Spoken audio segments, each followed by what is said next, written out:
बिस्मिल्लाहिर्रहमानिर्रहीम, अस्सलाम वालेकुम, गुड मॉर्निंग। मैं हूं माया खान और मैं हूं शाहजेब अहमद और आप हम दोनों के साथ देख रहे हैं सुबह सवेरे पाकिस्तान। इस दुआ के साथ कि आने वाला दिन और आने वाली जो सेशन है 4 बजे वो बहुत ही पाकिस्तान के लिए बेहतरी के मामलात लेकर आए। क्या होगा, क्या होने वाला है? अगर ऐसा हो गया जैसा लग रहा है तो फिर आम आवाम को क्या रिलीफ मिलेगा? बहुत सारे सवालात आए थे शाहजेब आज सुबह में से। कौमी असम्बली का अहम तरीन इजलास आज दोपहर 4 बजे शुरू होने वाला है। हमने कल भी डिस्कस किया था। बिल्कुल, आज 4 बजे ये इजलास शुरू होगा। अहम इजलास है। इजलास में वज़ीर आज़म के खिलाफ तहरीक अदम-ए-एतमाद जो है उस पर बहस शुरू की जाएगी। वज़ीर आज़म इस्तीफा दें या फिर असेंबली में आज ही वोटिंग कराई जाए, ऑपोजिशन ही मुतालबा कर रही है। हालांकि तहरीक अदम-ए-एतमाद पेश करने के बाद तकरीबन 7 दिन के रोज होते हैं, 7 रोज के अंदर अंदर आपने वोटिंग करानी होती है, लेकिन ऑपोजिशन ही मुतालबा कर रही है कि आज ही इस पर बहस हो और आज ही इस पर वोटिंग कराई जाए। साथ में कह रही है आज फिर वज़ीर आज़म पाकिस्तान जो है वो इस्तीफा दे दें। तो क्या शाहजेब अदम-ए-एतमाद कामयाब हो गई?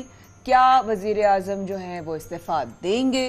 क्या होने वाली जो भी हुकूमत है या रहेगी जो भी है वो पाकिस्तानी अवाम के लिए, जैसे कि आपने पॉइंट कल रेज किया था महंगाई के हवाले से, वो क्या करेगी? क्योंकि रमजान शुरू होने वाला है। बिल्कुल, रमजान शुरू होने वाला है। ये तो आज का इजलास होगा तभी पता लग सकेगा कि क्या होने जा रहा है, क्योंकि उसमें अभी तक हम देख रहे हैं कि एमक्यूएम जो है वो अब ऑपोजिशन के इत्तेहादी बन गई है। बड़ी आम प्रेस कॉन्फ्रेंस भी उन्होंने की है, तो हम उसका भी जिक्र कर लेते हैं, क्योंकि एक बड़ा धचका लगा है पीटीआई हुकूमत को जब हमने देखा कि इत्तेहादी जो है वो अब मुखालिफ हो चुके हैं और एमक्यूएम ने बाकायदा तौर पर हुकूमत से अलहदगी का ऐलान भी कर दिया है। गुज़श्ता रोज हमने देखा कि अहम प्रेस कॉन्फ्रेंस की गई जिसमें खालिद मकबूल सिद्दीकी साहब जो उन्होंने ये ऐलान किया है कि अब हम ऑपोजिशन का साथ दे रहे हैं। उसमें बाकायदा तौर पर मुआहिदा भी किया गया है और मुस्तफा भी होने का मुतालबा भी उन्होंने जो है वो साथ ही उस सेशन में, जैसे आप बता रहे हैं, उसमें कर दिया।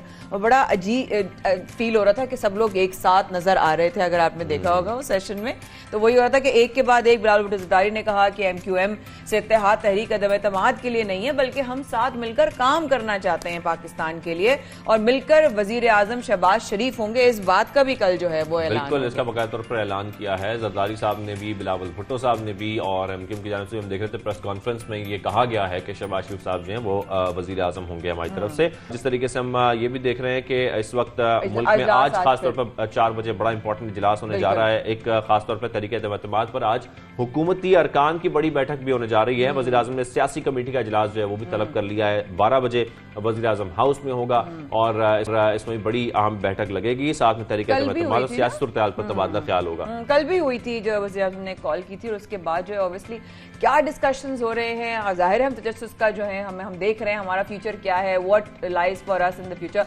इजलास में हुकूमती लाएअमल पर भी मशावरत होगी और उधर वज़ीर आज़म ने धमकी आमेज खत का बयान अरकान और ऑब्वियसली सीनियर सहाफियों को भी दिखाया। कल इसका बड़ा जिक्र हो रहा था कि इन सीनियर सहाफियों को दिखाया जाएगा। उसमें कुछ ऐसे पॉइंट्स थे, हमें मुख्तलिफ शोज देख रही थी, आप भी और हम लोग भी देख रहे थे, कि उसमें बताया गया कुछ चीजें बताने की जो है वो इजाजत इसलिए नहीं दी गई क्योंकि ऑब्वियसली उसमें मुल्क की जो है वो सलामती और उसकी इज्जत का मामला था। तो ऑब्वियसली बहुत सारी चीजें कॉन्फिडेंशियल रखी गई हमारी ही भलाई के लिए, वो नहीं बताई गई। लेकिन उसमें बहुत सारे पॉइंटर्स जो हैं वो आई थिंक वो बता भी दिए गए।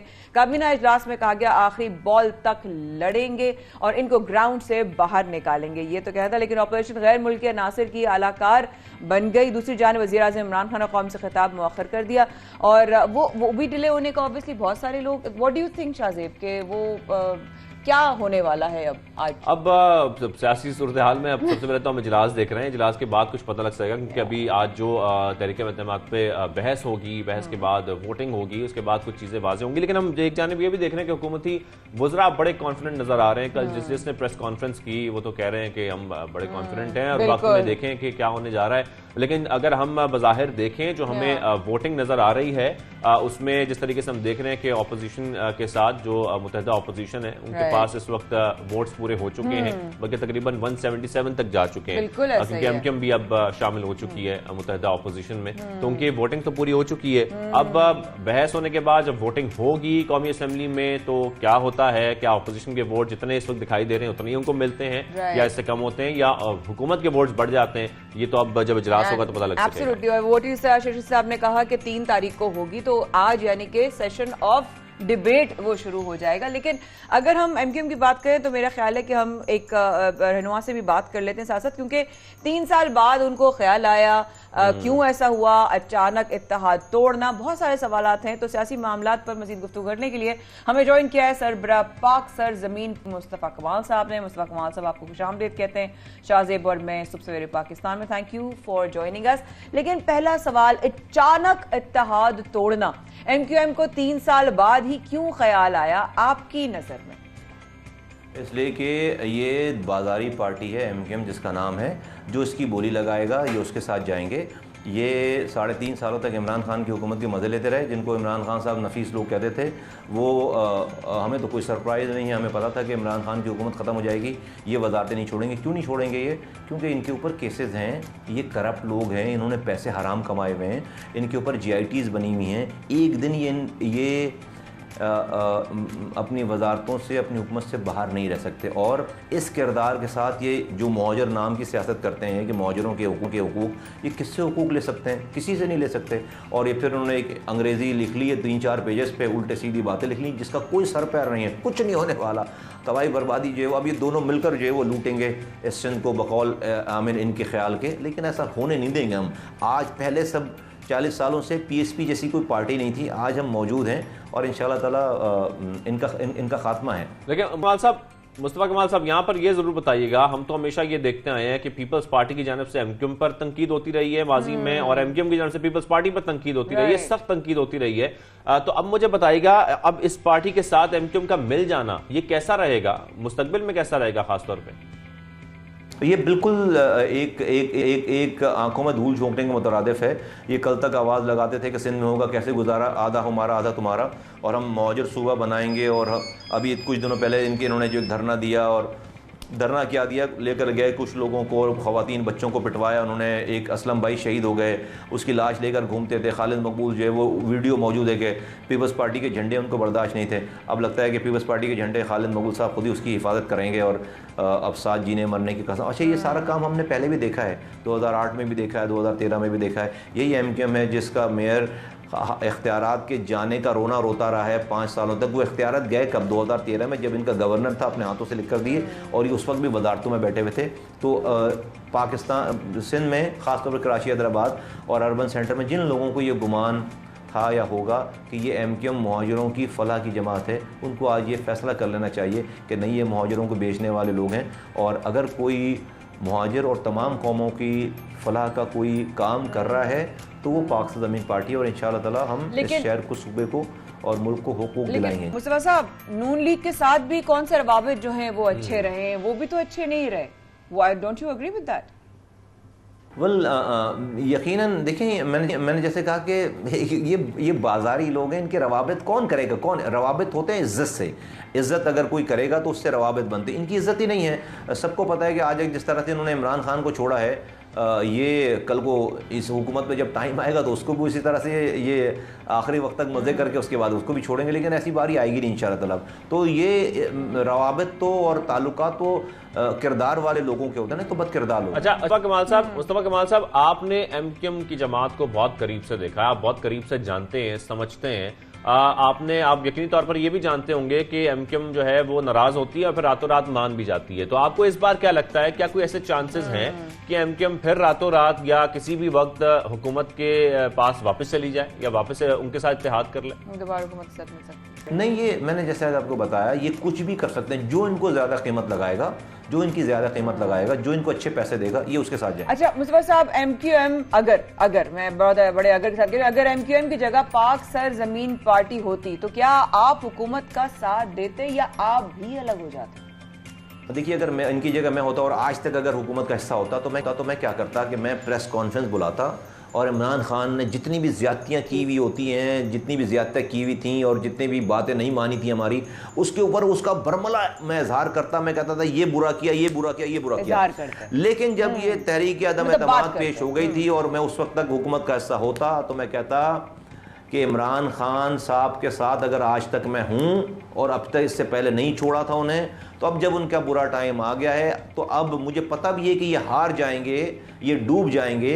लेकिन अगर इनका एक भी आदमी हुकूमत इनका साथ नहीं दे, फिर भी मैं इनका साथ आखिरी वक्त तक दूंगा, सारे इख्तलाफात के बावजूद, ये मैं कहता। और जरदारी साहब और शहबाज शरीफ को भी कहता कि भाई अगर मैं आज इसके साथ गद्दारी करूंगा, दगा करूंगा, तो कल मैं आपके साथ भी करूंगा। ये किरदार वाली बात नहीं है, ये किरदार होना चाहिए था। अगर आज तक साहब अगर छोड़ना तो पहले छोड़ देते।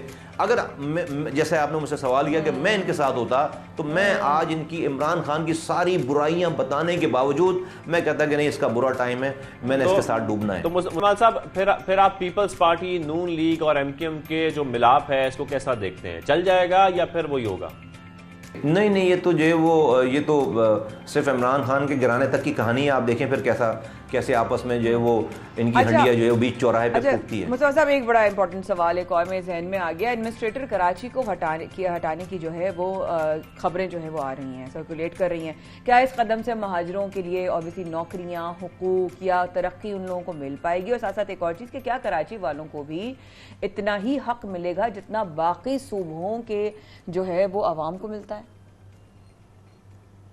भाई, इनका इलेक्टेड मेयर जब 5 सालों तक कुछ नहीं कर सका, तो ये जो है वो अपॉइंटेड एडमिनिस्ट्रेटर क्या करेगा? वही हकूक होंगे ना, वही अख्तियारात होंगे ना उसके बाद। तो इलेक्टेड मेयर इनका कुछ नहीं कर सका, जो कि मैंडेट लेकर आया था, तो अभी अपॉइंटेड एडमिनिस्ट्रेटर क्या कर लेगा? इनके फायदे हो जाएंगे, मजे लग जाएंगे फिर। मुस्तफा कमाल साहब, फिर हमें ये बता दें, जिस तरह की सियासत हम इस वक्त देख रहे हैं विफाक में, खास तौर पर आपको क्या लगता है, ये हुकूमत रह जाएगी, चली जाएगी? बस इमरान खान के अपने रवैये पे है सारा कि वो आगे अपनी सियासत को किस तरह इस्तेमाल करते हैं। जो तरीक़ेकार उन्होंने अभी अपनाया था, ये गेम तो नहीं चलेगा। इमरान खान साहब के रवैये पर है सारा, बड़ी बात की। चलिए अब आप ये बता दीजिए मुस्तफा साहब के पाक सरजमीन पार्टी का लाएअमल, आगे फ्यूचर प्लान्स क्या हैं? बल हमारी सारी कही भी सारी बातें सच हो गई। अल्लाह ताला ने जीतने वालों को एक्सपोज कर दिया। लोगों को इंशाअल्लाह ताला हमारे अलावा इस शहर को, सूबे को, मुल्क को बनाने वाला कोई दूसरा नहीं है। हमारे पास वो विजन है, वो नैरेटिव है कि हम इख्तियारात और वसाइल को वज़ीर आला हाउस से निकाल कर पाकिस्तान की गली कूचों में और कराची के शहर की गली में लेकर आना चाहते हैं। इसके अलावा कोई और हल नहीं। और 3 आइनी तरामीम चाहते हैं। यहाँ पर पाकिस्तान में वज़ीर आज़म, वज़ीर आला की तरह सारे डिपार्टमेंट उसके जो लिखे हुए आइन में, ये डिपार्टमेंट जो हैं वो आप लोकल गवर्नमेंट के लिए भी लिख दें, मेयर के लिए भी लिख दें। NFC बोर्ड की तरह जो है वो PFC बोर्ड आइन में लिख दें। और तीसरी बात ये लिख दें कि जब तक मुल्क में इलेक्टेड लोकल गवर्नमेंट मौजूद नहीं है, जब तक मुल्क में इंतखाबात नहीं हो सकते वज़ीर आज़म और वज़ीर आला के। Thank you so much Mustafa साहब, बड़ी इंपॉर्टेंट बातें वो कर गए। और ये भी बता दिया शाहजेब उन्होंने कि किस तरीके से वो रिएक्शन देते हैं अगर वो इस क्वेश्चन में होते। इसमें एमक्यूएम में बड़ा इंपॉर्टेंट रिएक्शन है कि उनको क्या करना चाहिए था। लेकिन एमक्यूएम के हवाले से इस तरह वो बता रहे हैं, तो अभी भी फिर ये चांस है, जैसे कि हम जिक्र कर रहे थे, कि रातों रात कुछ भी हो सकता है। लेकिन अब बहस होने जा रही है आज बड़े आम इजलास में, तो उस बहस में भी देखा जाएगा कि वोटिंग क्या आजाद होती है, जैसे कि ऑपोजिशन मुतालबा कर रही है, या नहीं होती है। लेकिन यहाँ पर छोटी सी ब्रेक लेते हैं, ब्रेक का वापस आएंगे और सियासी मामलात को आगे बढ़ाएंगे।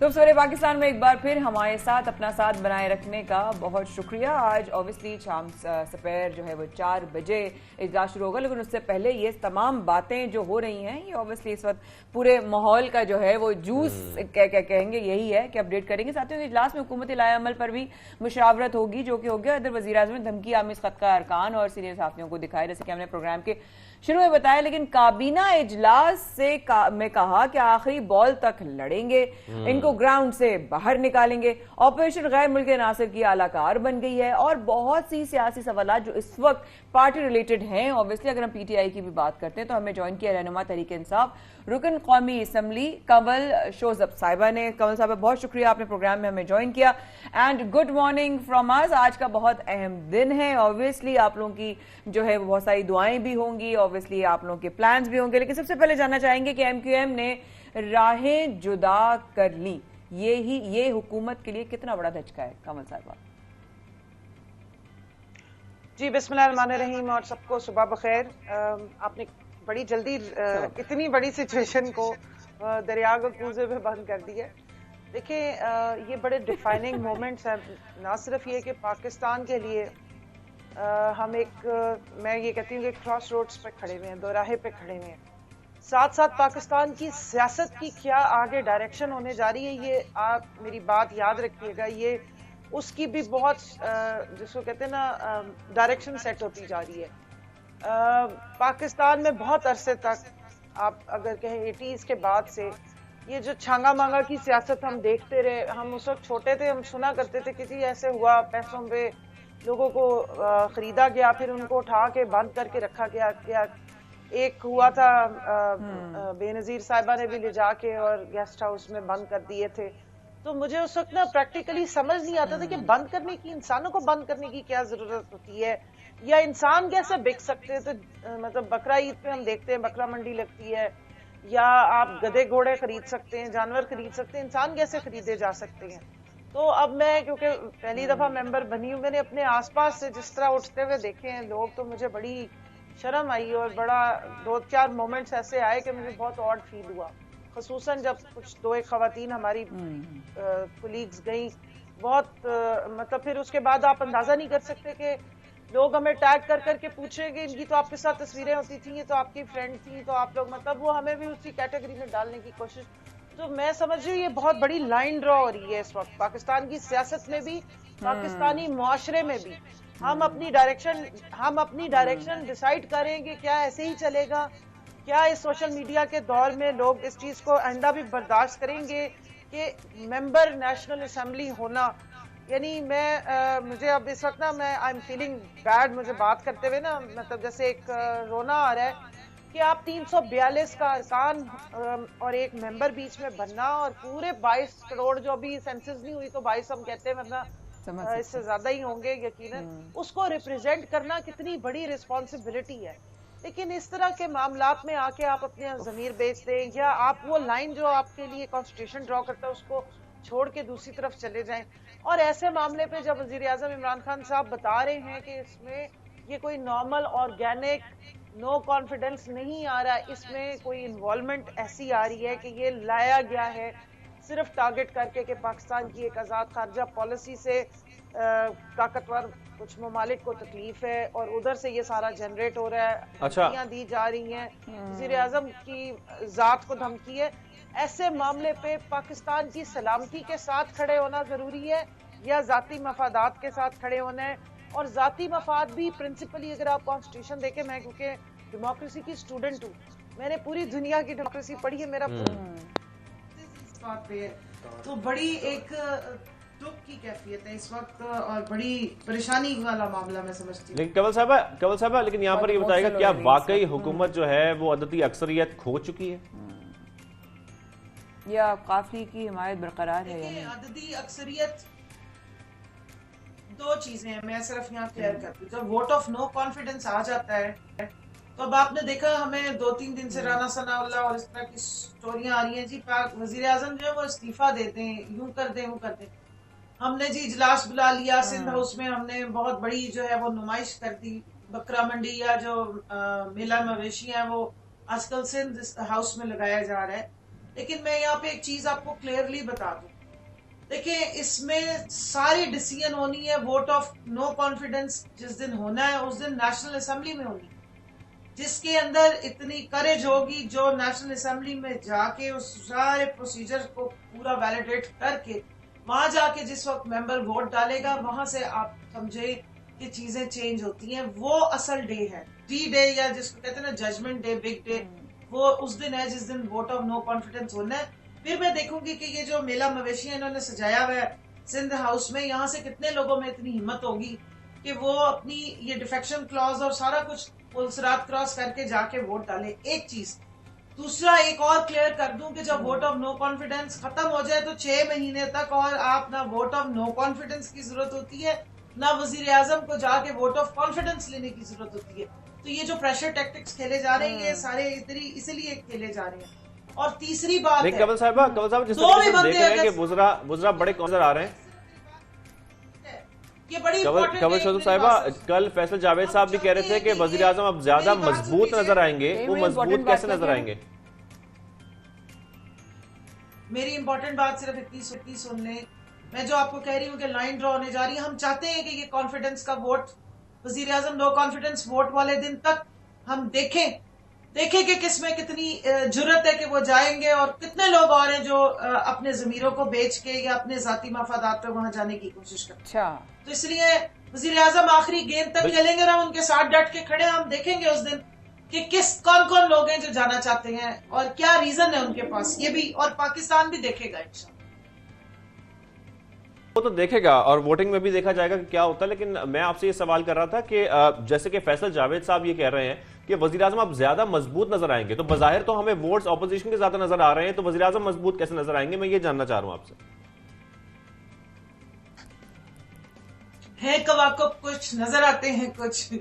ये मैं आपको बता रही हूँ कि अगर आपको मैंने कहा है कि वहां मंडी लगी हुई है या वहां पे मेला सजा हुआ है ना, तो उस पे मत जाइएगा। वहां 342 का वो ऐवान भी सजा ले ना, तो असल सारा फैसला होना है इलेक्शन वाला दिन जो बनता है या जो वोटिंग वाला दिन बनता है, वो नेशनल असेंबली की चार दीवारी के अंदर जब आप हॉल में दाखिल होंगे और जाके वोट देंगे, उस दिन से सारी चीजें चलती हैं। तो इसलिए बजाहिर जो भी होता रहे, मैं आपको क्लियर बता रही हूँ कि ये एक लाइन ड्रॉ होने जा रही है। और वजीर आजम तो मजबूत है, वजीर आजम के ऊपर कौन सा उनका कसूर है मुझे बताइए। क्या उन्होंने आज तक पाकिस्तान की हिस्ट्री में, आप चैलेंज में कर रही हूँ, हिस्ट्री उठा के देख लें, करप्शन मेन चीज होती है जिसपे वजीर आजम पे इल्जामात लगते हैं, उन्होंने निकाला जाता है। ये पाकिस्तान का वो वजीर आजम है जिसपे एक करप्शन के चार्जेस नहीं है, ना उन्होंने 3.5 सालों में अपनी जात के लिए कुछ बनाया है। पाकिस्तान सीधे डायरेक्शन पे चला गया। पाकिस्तान की आजाद खारजा पॉलिसी 3 महीने में 2 OIC, 1 मिनट सुन ले, 3 महीने में 2 OIC पाकिस्तान की गैरत, खुद मुख्तारी और एक जो कौमी हमीयत है उसको बढ़ाने जा रहे हैं। अगर इस बेस पे पाकिस्तान के वजीर आजम को निकालने की साजिश हो रही है, तो हम सीना ठोक के बड़े खुश होंगे, साथ खड़े होंगे, कहेंगे कि पाकिस्तान क्या दुनिया छोड़ के चले जाओ, हम जाने को तैयार। ठीक है, ठीक है, तो ठीक हो, बिल्कुल ठीक हो गया, ठीक हो गया। यानी कि बड़ा क्लैरिटी के साथ है कि जी हम वज़ीर आज़म के साथ हैं। कल ऑब्वियसली हमने शेख शरीफ साहब का भी देखा कि मैं आखिरी सांस तक अल्लाह के बाद जो है ना, मेरे लिए इमरान खान साहब बड़ा एक फेथ, ऑब्वियसली आप लोग तमाम अरकान और तमाम साथी दिखा रहे हैं, लेकिन बड़ा अहम इजलास होने जा रहा है ना आज कवल साहब, उसके हवाले से भी बात करना बहुत जरूरी है। क्योंकि अगर ऑपोजिशन का जो क्या सामने आपका लाए अमल होगा, अगर वो इस्तीफा मांगते हैं या फौरी वोटिंग का मुतालबा करते हैं, क्योंकि आपने कहा कि हम देखना चाहते हैं, हम चाहते हैं कि कौन आता है, किसके अंदर इतनी हिम्मत और जुर्रत होती है। सो क्या लाए अमल है? ये है कि we want to see who is going to show up, is that what's in the plan? देखिए जी, वो तो जो पार्लियामेंट्री लीडर्स हैं या जो स्पीकर नेशनल असेंबली, उन पर डिपेंड करता है कि उन्होंने इजलास को किस तरह कंडक्ट करना, क्योंकि इसमें कॉन्स्टिट्यूशनल जो रिक्वायरमेंट्स हैं उसको वो देखेंगे। डिबेट्स भी होंगी, डिस्कशन होंगी, बातचीत की जाएगी, और मेरा ख्याल है कि पार्लियामेंट्री लीडर्स जो हैं दोनों साइडों से, वो इस जो नॉन ऑर्गेनिक और एक बाहर से ओरिजिनेटेड एक साजिश के नतीजे में जो वोट ऑफ नो कॉन्फिडेंस लाया जा रहा है, जिसका जिक्र 7 मार्च को मिलने वाले उस मुरासले में मौजूद है, उसके नतीजे में आ रहा है ना। ये कोई ऑर्गेनिक तो है नहीं। मैं यही तो पूछ रही हूँ कि वजीर आजम पे चार्जेस क्या है, किस बात पे ला रहे हैं आपके, ये किस वजह से एकदम से आप उठ के आ गए हैं? आवाम तो चाह ही नहीं रही, आपके सामने आवाम की रिएक्शन क्या है। तो इसलिए बातचीत होगी, और वो बारीक मैं समझती हूँ बहुत इंपॉर्टेंट है। पाकिस्तान पूरा देख रहा है इस वक्त। मुझे आप बता दें, आपको कहाँ मेजोरिटी खड़ी नजर आ रही है? ये पार्लियामेंट्री स्टाइल ऑफ डेमोक्रेसी है ना, अवामी नुमाइंदे अवाम की बात पे आते हैं। ये तो अवाम के ताने मारते थे। आप 1 महीना पहले की सारी इनकी, अच्छा कवल साहिबा आखिर में छोटी सी बात ये बताते, सिंध हाउस में आमिर लियाकत हुसैन भी नजर आए हैं। दौर है, टेक्नोलॉजी का दौर है। मेरी एक सिर्फ बात सुन ले, टेक्नोलॉजी का दौर है, कुछ नहीं छुपता है। आपने उस दिन देखा कि जब जलसे में लोग यहाँ पर आए तो ये कितनी मोबाइल सिम्स कनेक्ट हुई, आपको टेलकोज ने डेटा दे दिया है। आपने मोटरवे से जब एग्जिट किया कितनी गाड़ियां आई, वो सब कुछ समझ आ गया। तो जो आधी रात को महंगाई मार्च में मरियम बीबी सिर्फ 100 गाड़ी लेकर आई है। हर जो मोटरवे का एग्जिट है वहां से ये आप निकलवा ले डेटा, आपको पता चल जाएगा। तो अवाम आपके साथ नहीं, अवाम चाहती नहीं है। आपके वजीर आजम पे कोई चार्जेस नहीं है, आप ये वोट ऑफ नो कॉन्फिडेंस ला क्यों रही हैं? ये सवाल है बहुत बड़ा। और हम तो आपको बता रहे हैं कि आपका कमेंट हमारे पास आ गया, आपका कमेंट हमारे पास आ गया। कवल शोर साहिबा, बहुत शुक्रिया, आपने सबसे पहले में ज्वाइन किया, और इस वक्त सियासी सूरत हाल जो चल रही है उसमें हुकूमत क्या सोच रही है उस हवाले से हमें बताया। यहाँ पर ब्रेक लेनी है, एक बहुत इंपॉर्टेंट ब्रेक लेते हैं, फिर वापस आते हैं, फिर मजीद बात करेंगे।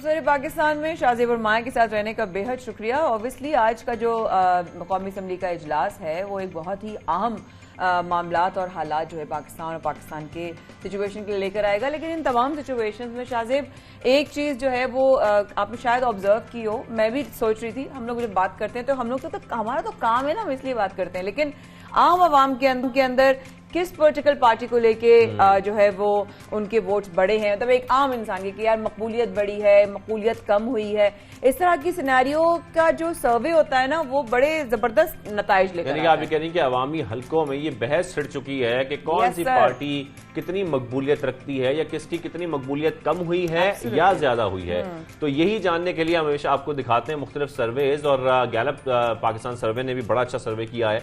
इसमें यह मालूम करने की कोशिश की गई है कि इस्लामाबाद में तहरीक इंसाफ के हवाले से जो हलके हैं वो क्या सोचते हैं, उनकी क्या राय है और उनकी मकबूलियत में कितना इजाफा हुआ है। तो अभी तक जो फैक्ट्स एंड फिगर्स हमारे सामने आ रहे हैं उसमें तकरीबन अगर हम तहरीक इंसाफ की बात करें तो 31% लोगों के मुताबिक तहरीक इंसाफ मकबूल है, नून लीग 15%, जबकि पीपल्स पार्टी सिर्फ 4% लोगों जो है लोगों को सपोर्ट करते हैं। और एग्जैक्टली क्योंकि आज हम आपको बताएंगे कि अगर इस्लामाबाद में इलेक्शन हो तो कौन सी जमात कामयाब हो सकती है।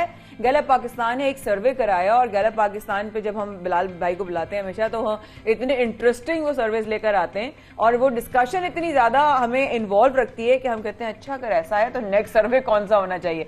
इसलिए हमारे साथ मौजूद है executive director Gallup Pakistan Gilani साहब। बिलाल भाई कह रहे हैं कि सारी बातें तो शाज़ेब वर्मा ने करनी है, मैं आगे क्या बात करूंगा। खुशामदीद कहेंगे सबसे पहले पाकिस्तान में। बिलाल साहब, सबसे पहले तो ये जानना चाहते हैं कि लोगों ने क्या जवाब दिया, आपने क्या सवाल पूछा, सबसे पहले तो ये बताएं इस सर्वे के हवाले से।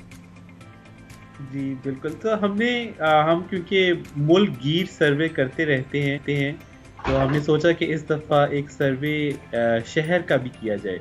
पाकिस्तान में जो कौमी असम्बली को मुंतखब करने का तरीका है उसमें हर शहर की भी अपनी अहमियत होती है, क्योंकि हर शहर अपने लिए एक लेजिस्लेटर मुंतखब करता है जिनको फिर वो असम्बली में भेजता है। तो हमने इस्लामाबाद के अंदर एक सर्वे किया और लोगों से पूछा कि अगर इस्लामाबाद में इलेक्शंस हों तो आप किस पार्टी को वोट देंगे। तो इसमें सर फहरिस्त जैसे आपने बताया पाकिस्तान तहरीक इंसाफ आई, उसके बाद दूसरे नंबर पर PMLN, फिर तीसरे नंबर पर पीपल्स पार्टी और चौथे पे लब्बैक पाकिस्तान।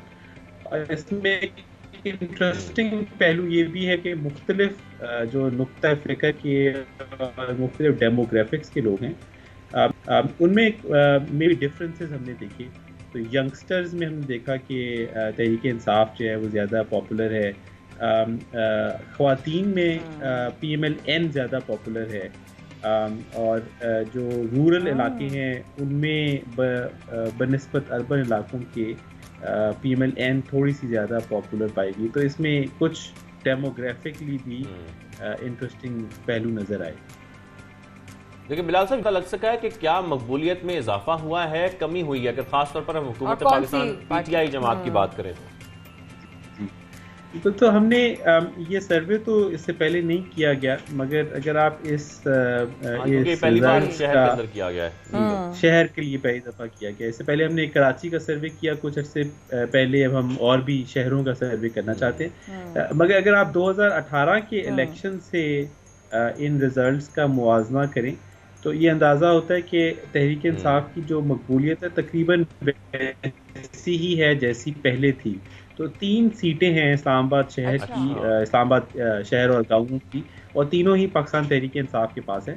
और अगर आप उनकी लीड देखें 2018 में तो तकरीबन हर सीट के ऊपर 20,000 से ज़्यादा की लीड थी पाकिस्तान तहरीक इंसाफ के पास।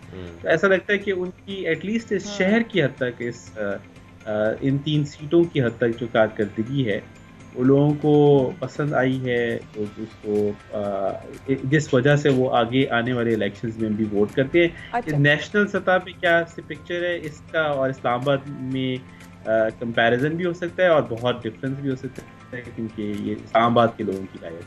राइट।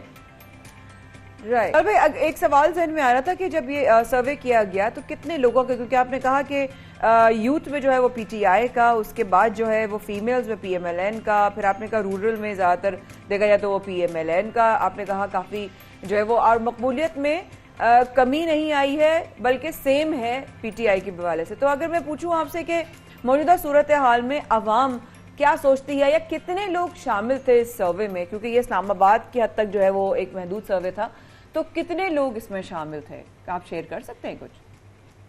जी बिल्कुल, तकरीबन इसमें 550 से 600 अफराद की राय ली गई, मगर इन 600 अफराद को हमने बहुत ही एक स्टेटिस्टिकल मेथड से चुना ताकि वो इस्लामाबाद को की नुमाइंदगी कर सके। तो हमने देखा कि इस्लामाबाद क्योंकि एक कॉस्मोपॉलिटन शहर है, इसकी एक तारीख है, तो इसमें तकरीबन 20 मुख्तलिफ ज़बान बोलने वाले, जिसमें बलोची भी थी, बल्ती भी थी, हिंदको भी थी, एक बहुत ही एक वैरायटी ऑफ जो लैंग्वेजेस हैं, सारे पाकिस्तान एक तरह की रेनबो इस्लामाबाद में नज़र आती है। वो उनको शामिल किया गया, मुख्तलिफ मज़ाहिब को लिया गया। इस्लामाबाद में एक सिग्निफिकेंट नॉन मुस्लिम पॉपुलेशन भी है। इसी तरह से मुख्तलिफ रूरल और अर्बन इलाकों को भी इसमें चुना गया। कुछ इस्लामाबाद CDA के अंदर आता है, कुछ नॉन CDA आता है। तो हमने बड़ी कोशिश की कि एक नुमाइंदा सा सैंपल पिक कर लिया जाए ताकि एक पिक्चर इस्लामाबाद की हद तक वाज़ेह नजर आए। एब्सोल्युटली नहीं मेक सेंस, बट इसमें ऑब्वियसली 550 से 600 लोगों में आपने कहा कि मुख्तलिफ शहरों के, मुख्तलिफ ज़बानों के, आपने बड़ा अच्छा लफ्ज़ किया, रेनबो की तरह वो जो है वो फीलर आता है।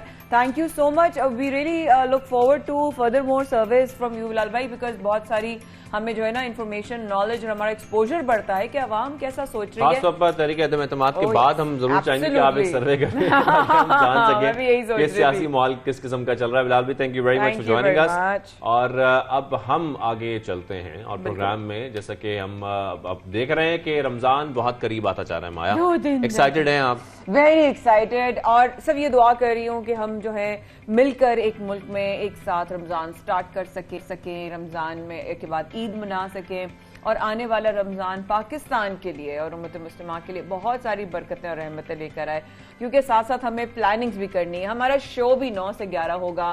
सियासी माहौल जो है शाहजेब और माया आपको अपडेट रखेंगे, क्रिकेट में क्या हो रहा है वो भी, उसके लिए हमें बहुत सारी दुआएं देनी भी चाहिए और लेनी भी चाहिए। बिल्कुल, लेकिन साथ में आज हम आपको जो बताने जा रहे हैं कि पाकिस्तान में हर साल लोगों को रमजान मुबारक और ईद के चांद का इंतजार होता है, और हर दफा हम इंतजार करते रहते हैं कि ईद आज होगी, कल होगी, आज होगी, कल होगी, लेकिन मुख्तलिफ पेशगोइयां भी की जाती हैं। साथ में हम ये भी देखते हैं कि अंदाजे लगाए जा रहे होते हैं लोगों की जानिब से, रमजान का चांद कब नजर आएगा, कब नजर आएगा। बहुत से लोग जो है फैमिलीज खुद भी घरों में इकट्ठी होती हैं, और ऐसा करना भी चाहिए कि घरों में लोग इकट्ठे होकर एहतमाम करते हैं बाकायदा तौर पर चांद देखने के लिए। और चांद के साथ साथ क्योंकि इबादत भी होती हैं, नए चांद को देखकर दुआओं का भी सिलसिला होता है ऑब्वियसली, और आदो वज़ाइफ किताबों में हमारे लिए बड़ा रहनुमाई फरमाई गई है। हमारे घरों में तरावियों का एहतमाम होता है। तो आज हम Shahzeb, if I am not wrong, तो मरकज़ी ज़रूरत हिलाल कमेटी के चेयरमैन मौलाना सैयद अब्दुल खबीर आज़ाद साहब हमारे साथ मौजूद हैं। हम पहला सवाल करते हैं हजरत आपसे, मौलाना साहब फरमाइएगा कि आपने अभी जो है वो रिसर्च काउंसिल ने इस बात का दावा भी किया है कि 3 अप्रैल से इंशाअल्लाह बिलखैर रमजान का आगाज है और 3 मई को जो है वो ईद उल फितर मनाया जाएगा। कैसा नजर आ रहा है ये? बिस्मिल्लाहिर्रहमानिर्रहीम। एक तो मैं 92 टेलीविज़न का मशकूर और ममनून हूँ कि आज जो है रमज़ान मुबारक के चांद के हवाले से आपने बात को किया है। लेकिन रमज़ान का जो महीना है, जैसे हमारी ये बहन कह रही थी, रहमतों का है, बरकतों का है, और अल्लाह के नबी सल्लल्लाहु अलैहि वसल्लम का इरशाद है कि इसका पहला अशरा रहमत, दूसरा अशरा मग़फ़िरत और तीसरा अशरा जहन्नम से आज़ादी और खलासी का है। जहाँ तक आप बात कर रहे हैं रिसर्च काउंसिल की और इस तरह की मुख्तलिफ जो कमेटियाँ हैं, वो मुख्तलिफ दावे और मुख्तलिफ जो पेशन गोइयाँ हैं वो करती रहती हैं, मगर असल जो फैसला है वो मरकज़ी रूयत हिलाल कमेटी उसी दिन, जिस दिन चांद नजर आएगा, उस दिन कौम को इंशाअल्लाह फैसला कर बताएगी। और मैं ये समझता हूँ कि जितने भी ये लोग हैं, इस तरह की कमेटियां हैं, उनको चाहिए कि वो मोहतात रहें इस तरह के दावे करने और इस तरह की पेशन गोइयां करने से। लेकिन मौलाना साहब, यहाँ पर ये भी बताएगा कि चांद की पैदाइश का वक्त क्या है और कितने मिनट तक शहादतें मौसूल हो सकती हैं, सवाल से भी रहनुमाई फरमाइएगा। जो फनी माहिरीन के मुताबिक तो ये है कि चांद की जो पैदाइश है वो जुमे को होगी, जिसका टाइम 11 बजे दिन बताया गया है। चांद तो कुछ वक्त के लिए नजर आता है और लेकिन मुल्क भर से जब हम शहादतें लेते हैं उसमें वक्त लग जाता है। तो क्योंकि आप जानते हैं कि मुल्क हमारा कितना बड़ा है, तो जाहिर बात है कि शहादतें लेने में टाइम लगता है और जब वो हम परख लेते हैं, उसका जायजा ले लेते हैं, तो फिर उसके बाद एक फैसला जो है वो किया जाता है। और ये फैसला सिर्फ एक बंदे का नहीं होता, बल्कि जो हमारी कमेटी है। अमर साहब, तो फिर ये भी जरा बताइएगा कि मुल्क के कौन कौन से हिस्सों में चांद नजर आने का इम्कान है? अब तक की जो मालूमात के मुताबिक मुल्क के अक्सर और बेशतर इलाकों में मसला साफ रहेगा और चांद नजर आने के कभी इम्कानात मौजूद हैं। यहाँ मैं अपनी पूरी कौम को कहना चाहता हूँ, यहाँ पर पूरी कौम को ये कहना चाहूंगा कि तमाम लोग चांद देखने के हवाले से। अच्छा मौलाना साहब, आखिर में ये बता दें कि हमेशा चांद पर तनाजा खड़ा हो जाता है, और ये बताइएगा इस हवाले से क्या इस बार रमजान एक ही दिन शुरू होगा मुल्क भर में, खासतौर पर इसके लिए खासतौर पर क्या किया जा रहा है? अल्हम्दुलिल्लाह, जब से मुझे ये जिम्मेदारी मिली है रोयत हिलाल कमेटी की, हमारी कोशिश है कि पूरे मुल्क में किसी किस्म का तनाजा न हो और हम चांद के हवाले से कौम के दरमियान वहदत को पैदा करें और शरई असूलों के मुताबिक फैसले किए जाएं। और अल्लाह ताला से दुआ है कि अल्लाह ताला हमारी मदद करे। इंशाअल्लाह इस दफा भी अल्लाह ताला ने चाहा हम सब एक ही दिन रोजा रखेंगे। आमीन आमीन रब्बुल आलमीन। बहुत शुक्रिया मरकजी रोयत हिलाल कमेटी के चेयरमैन मौलाना सईद अब्दुल खबीर आजाद साहब हमारे साथ मौजूद थे। आपके वक्त का बेहद शुक्रिया। इंशाल्लाह दुआओं में याद रखिएगा और इंशाल्लाह आपसे रहेगा राब्ता। इस वक्त के बाद हमारे साथ रहेगा सबसे पाकिस्तान में शाजिब माया कर रहे हैं आपका इंतजार। We will be right back after this very short break.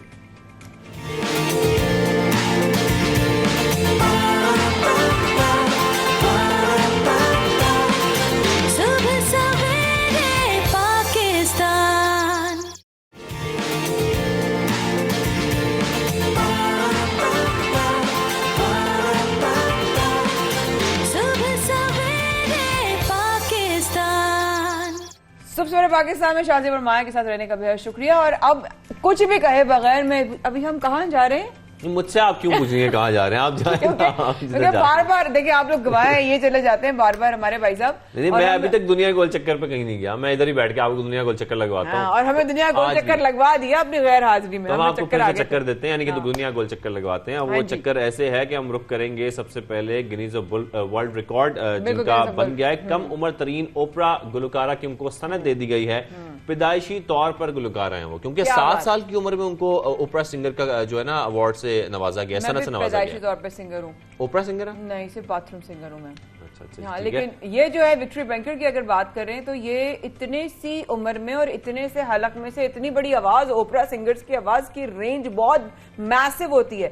ये कैसे उन्होंने कर लिया भाई, मुझे नहीं समझ में आया। और ये जो उनको करार दिया गया है सबसे यंगेस्ट ओपरा सिंगर का, वो 7 साल की उम्र की थी जब उनको ये सिंगर का जो है इससे खासतौर पर मतलब उनको करार दिया गया है। तब 2019 में उन्होंने 8 कमसिन गुलकारों के साथ पिट्सबर्ग के पब्लिक थिएटर में अपने फन का मुजाहरा भी किया था। तो बड़ी यंग एज में बड़ी अच्छी परफॉर्मेंस उनकी देख रहे हैं, और ये फिर कुदरती तौर पर ये होता है कि अगर आपकी 7 साल की उम्र में इतनी अच्छी ओपरा सिंगर आप बन जाएं, लेकिन मुझे लगता है सीखने का तो टाइम नहीं होगा इसमें। हाँ, लेकिन देखिए हलक तो खुले हमारी अम्माओं के बहुत होते हैं ना बचपन से, इस तरह वो हमें डांटते हैं और गालियां देते हैं हमें। तो वो मेरा ख्याल है अगर हमारी अम्माओं को भी चांस मिले, पाकिस्तानी अम्माओं को स्पेशली, तो उनका हलक बहुत मतलब माशाल्लाह ऊंचा होता है। लेकिन ये जबरदस्त पूछूंगा मैं, ये आप लाजिम पूछेगा भी और सुनिएगा भी। तो हमारी अम्माओं के गले माशाल्लाह कमाल होते हैं। लेकिन अगर बात करें लंदन की, तो एक खातून ने जो लीमू दरियाफ्त किया है वो उनके बच्चे के पूरे सर से भी बड़ा है, मतलब बिल्कुल 9 इंच, और तकरीबन उसका वजन 4 पॉइंट से भी ज्यादा बताया जा रहा है। और चंद रोज कबल ही उन्होंने ये लीमू खरीदा है। और मालूम ये भी हुआ है कि 1989 में इसी दरख्त से एक लीमू उतारा गया था और उसका वजन उसका था तकरीबन 10 पॉइंट और 31 इंच घेर वाला वो जो है ना लीमू था। यानी कि ये दरख्त ही ऐसा है जिस दरख्त से बहुत बड़े बड़े जो लीमू है उतारे जा रहे हैं। अल्लाह, वाकई में अगर आप उस बेबी के देखें साथ तो उसके बराबर में लग रहा है उसका कोई एक स्टफ टॉय रखा हुआ है साथ में। कितना सारा नींबू पानी बन सकता है ना वैसे। नींबू पानी पूल बन सकता है। आप स्विमिंग पूल आपके लिए हम स्विमिंग पूल बनाया, इसमें नींबू पानी भी डाला आपकी स्किन के लिए, वो शाइन भी बढ़ेगी, सिट्रिक एसिड से आपके जितने भी जो है ना वो सन टैन निकल जाएगा। लेकिन क्या बात है, जबरदस्त। लेकिन क्या इसके अंदर वही अफादियत और वही फवायद होंगे लीमू के, ये एक सवाल है दिमाग में। प्रोग्राम के आगाज में एनसीओसी के हवाले से भी बात की शाहजेब, और एक मुस्बत सिनेरियो नजर आया कि वाकई में कमेंडेबल है जिस तरीके से एसओपीज को फॉलो किया गया, रिस्ट्रिक्शंस के लोगों ने बड़ी तनकीद की, ये क्यों कर रहे हैं, क्यों लॉकडाउन है, क्यों सख्ती है, लेकिन वो इसलिए ताकि ये इतने बड़े रिजल्ट्स आ सकें। और दुनिया इसकी मोहतरफ है, क्योंकि जब हम बात करते हैं पाकिस्तान ने जो इकदाम उठाए उसके बाद हमने देखा कि ना सिर्फ हमने कोविड को कंट्रोल भी किया बल्कि बहुत सारा जानी नुकसान होने से भी बचाया, इस खतरनाक वायरस को कंट्रोल किया, लोगों को इससे बचाया, और बेहतरीन जो सहूलियात थी, जितनी पॉसिबिलिटीज थी, पाकिस्तान में जितने वसाइल थे वो देने की पूरी कोशिश की गई। तो वाकई ये बहुत बड़ी कामयाबी भी है। और जिस तरीके से हमारी जो स्मार्ट लॉकडाउन की वज़ीर-ए-आज़म पाकिस्तान और एनसीओसी की पॉलिसी थी वो बड़ी कामयाब साबित हुई। और साथ में आपको ये बताएं का सामना करना पड़ा, लेकिन ये रिजल्ट्स आने थे, और कितना इत्मीनान के साथ उन्होंने तमाम डॉक्टर्स ने, मैं कहती हूँ तमाम एनसीओसी के तमाम मेंबर्स ने कितने सब्र और तहम्मुल का मुजाहिरा किया कि जी हमें पता है what we are doing, it's a delayed gratification और रिजल्ट्स आ रहे हैं। और इसमें अप्रिशिएट फ्रंट लाइन वर्कर्स को भी करना चाहिए जिन्होंने बड़े, क्योंकि उनकी जानें भी गई इसमें और जान भी गवाई उन्होंने, लेकिन इसके बावजूद वो फ्रंट लाइन पर खड़े रहे और अपने तमाम लोगों की हिफाजत के लिए, उनको कोविड से बचाने के लिए, इस पेंडेमिक से बाहर निकालने के लिए उन्होंने अपनी पूरी कोशिश की। तो साथ में हम देख रहे हैं कि एनसीओसी की जानिब से जो पाबंदियां हैं वो उठाई जा चुकी हैं, मुकम्मल बहाल हो चुका है इस वक्त पाकिस्तान। हम देख सकते हैं कोई किसी किस्म की पाबंदी नहीं है। आप अपनी एहतियात के लिए मास्क का इस्तेमाल करें, वो आपके लिए अच्छा है। आप अपनी हाइजीन का ख्याल रखें, वो आपके लिए अच्छा है। और वो बहुत अच्छा है। आप क्यों ना रखें अपना हाथ, आप क्यों ना धोएं, आप बाहर से आते हैं, घर में आते हैं, कितने जरासीम ऐसे होते हैं, आप बिल्कुल ख्याल करें। ये तो बहुत बेसिक। लेकिन इसी पे मजीद बात करने के लिए पार्लिमानी सेक्रेटरी बराए सेहत डॉक्टर नौशीन हामिद साहिबा ने हमें ज्वाइन किया। आपके वक्त का बहुत शुक्रिया। A very good morning. पहले तो हम आपको साथ साथ जिस तरह के हमने जिक्र किया, आपको खैर तहसीन पेश करते हैं, ढेरों दुआएं देते हैं। कोरोना पर काबू जिस तरह पाया, वाकई में बता सकती हैं इस वक्त मुल्क में कोरोना केसेस की सूरत हाल क्या है डॉक्टर साहिबा? बिस्मिल्लाहिर्रहमानिर्रहीम। जी, इस वक्त अल्हम्दुलिल्लाह जो पॉजिटिविटी रेशियो है वो 1% से भी नीचे है, और बहुत ज़्यादा शहरों में तो वो 0.5 से भी नीचे है।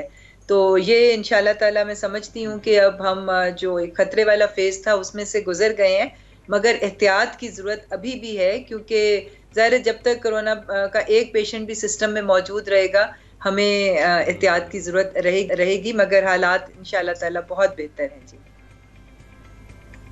नौशीन साहब, यहाँ पर ये बताएं कि कितनी वैक्सीनेशन हो चुकी है, कितने लोग अब हम ये कह सकते हैं कि वैक्सीनेटेड है, खासतौर पर अगर हम ओवरऑल पाकिस्तान की बात करें तो? देखें जी, इस वक्त हमारा जो टारगेट था कि जो एलिजिबल पॉपुलेशन है, और एलिजिबल पॉपुलेशन से हमारी मुराद होती है कि 12 साल से बड़ी उम्र के जितने लोग हमारे पाकिस्तानी हैं वो एलिजिबल पॉपुलेशन है, और उसका टारगेट हमारा था कि हम 75% ऑफ एलिजिबल पॉपुलेशन को वैक्सीनेट करेंगे, और हम तकरीबन अपने टारगेट के बहुत करीब पहुंच चुके हैं। तो इस वक्त बिल्कुल मैं समझती हूँ कि हमारी मेजॉरिटी पॉपुलेशन जो है वो वैक्सीनेट हो चुकी हुई है। उसमें से ज़्यादातर लोग जो हैं वो फुली वैक्सीनेटेड हैं, और अब बहुत बड़ी तादाद वो भी है जिनकी अभी एक डोज लगी है, और उनसे आपके तवज्जुह से यही दरख्वास्त है कि वो अपनी दूसरी डोज भी जल्द अज जल्द जो है वो लगवा लें। मगर 220 मिलियन की पॉपुलेशन को वैक्सीनेट करना मैं समझती हूँ एक बहुत बड़ा टारगेट था, जो कि अल्हम्दुलिल्लाह अचीव किया गया है। जी बिल्कुल ऐसा ही है। तो आपकी नज़र में अब तक बूस्टर डोज लगवाने वालों का क्या नंबर और क्या शरह है डॉक्टर साहिबा? बूस्टर डोज के लिए अभी उतनी बड़ी तादाद में लोग सामने नहीं आ रहे, मगर बूस्टर डोज बहरहाल जो कि हमारे पास रीसेंट रिसर्चेस हैं उसमें यही पता चलता है कि जो इम्यूनिटी है वो आहिस्ता आहिस्ता जो है वो इस वैक्सीन से जो डेवलप हुई होती है वो कम होती जाती है, और किसी में ये 6 महीने का अरसा होता है, किसी में 8 महीने का अरसा होता है। तो वो जो एंटीबॉडीज वैक्सीन की वजह से आपकी बॉडी में बनी होती हैं, जिसकी वजह से आपकी कुव्वत मुदाफ़ियत इस वायरस के अगेंस्ट होती है, वो आहिस्ता आहिस्ता इम्यूनिटी जो है वो वेन कर जाती है। और इसीलिए आप देखें कि इस वक्त यूरोप के अंदर जो है वो केसेस में फिर इजाफा होना शुरू हो गया, और वहाँ पे काफ़ी हद तक जो है वो कोई 44% इजाफा वहाँ पर देखा गया है। तो वो उसका रीजन यही डॉक्टर्स बता रहे हैं। था। ये पाबंदियां तो खत्म कर दी गई हैं और शराब भी तकरीबन 1% से नीचे आ गई है, लेकिन क्या मैकेनिज्म बनाया जा रहा है कि ये वायरस दोबारा ना फैले पाकिस्तान में? देखिए जी, उसके अंदर इसका मेन तो यही है कि वैक्सीनेशन जितनी ज्यादा से ज्यादा होगी, और अब चूंकि हमारे बहुत से लोगों को वैक्सीन लगे हुए काफी अरसा हो गया, तो बूस्टर डोज जो है, और गवर्नमेंट ने वाफिर मिकदार में बूस्टर डोज का इंतजाम किया हुआ है, वो सेंटर्स पे मौजूद है। तो इसको दोबारा से ये ना फैले और दोबारा से इसकी कोई बड़ी वेव ना आए, तो उसके लिए सबसे मौसर तो यही तरीका है कि हम अपने आप को वैक्सीनेट करवाएं, बूस्टर डोज लगवाएं। और उसके अलावा जो थोड़ी बहुत जो पाबंदी है उसके ऊपर ज़रूर, जब आप पब्लिक प्लेसेस में जाएं, जब बड़ी गैदरिंग्स में जाएं या किसी ऐसे बाज़ारों में, मार्केट प्लेसेस पे, तो वहाँ पे मास्क का इस्तेमाल ज़रूर करें और जहाँ तक मुमकिन हो सके सोशल डिस्टेंसिंग करें जी। अपनी एहतियात बिल्कुल बहुत जरूरी है वाकई में, और क्यों ना, ये भी तो हमारी जिम्मेदारी है, हर चीज़ तो हम हुकूमत पर नहीं छोड़ सकते। और डॉक्टर साहब वाकई में जिस तरीके से इस प्रेशर से गुजरा है ये तमाम हेल्थ सिस्टम, और कोरोना के दौरान भी काफ़ी दबाव जो है वो रहा। अगर हम अभी थोड़ी देर पहले भी यही बात कर रहे थे कि अब हमारा हेल्थ सिस्टम जो है स्मूथ हो गया है या दबाव से निजात पाने में कामयाब हो गया है, या अभी भी still we are left with a lot of challenges? नहीं जी, मैं समझती हूँ कि हमारा इस वक्त हेल्थ सिस्टम के ऊपर कोविड की वजह से कोई दबाव नहीं है। पेशेंट्स की तादाद जो है, और ख़ास तौर पे जो ओमिक्रॉन वेरिएंट था, इसके अंदर ये इजीली इन्फेक्ट तो कर देता था, लोग कैच कर लेते थे, मगर इसमें सीरियस केसेस जो थे उनकी तादाद जिनको हॉस्पिटलाइजेशन की जरूरत पड़े वो बहुत कम रही है। और किसी स्टेज पे भी 20 से 25% से ज़्यादा बेड ऑक्यूपेंसी जो है वो नहीं रही। तो इसलिए अब मैं समझती हूँ कि हेल्थ सिस्टम पे हमारे इस वक्त फिलहाल किसी किस्म का कोई बर्डन नहीं है कोविड की वजह से।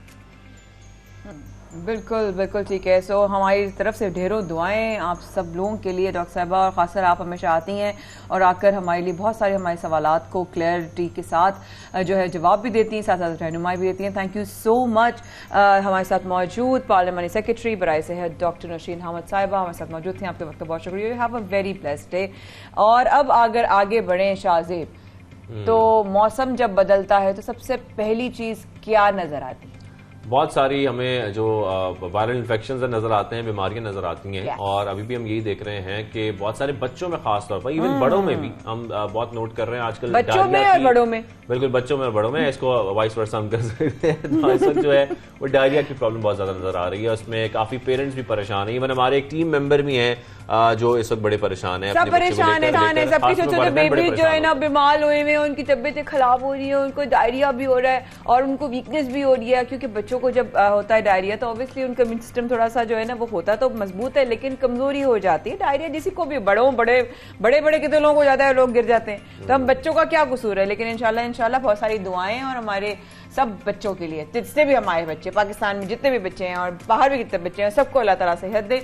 हमारे साथ इसी पे मामले में मजीद बात करने के लिए हमारी मोस्ट फेवरेट हमारी टीम मेंबर की तरह है, हमने ज्वाइन किया है paediatrics director maternal and child health IRD Pakistan, doctor अनोखी खानम ने। कैसी है डॉक्टर साहब? डॉक्टर साहब का नाम तो इतना सा, लेकिन आपको तारुफ है ना वो इतना लंबा हो जाता है कि मुझे लगता है जितने शोज के सबसे लंबा तारुफ आपका होता है। हम बताएं डॉक्टर अनोखी खानम आएंगी ना तो हमें पूरा इंट्रोडक्शन कराना है। और हमारी फेवरेट भी तो है ना, वो हम क्या करें, आप your member of the team तो हमें कहना भी पड़ता है, your member of the team. How are you doing? How is life? Fine, thank you. Thank you so much for taking out time.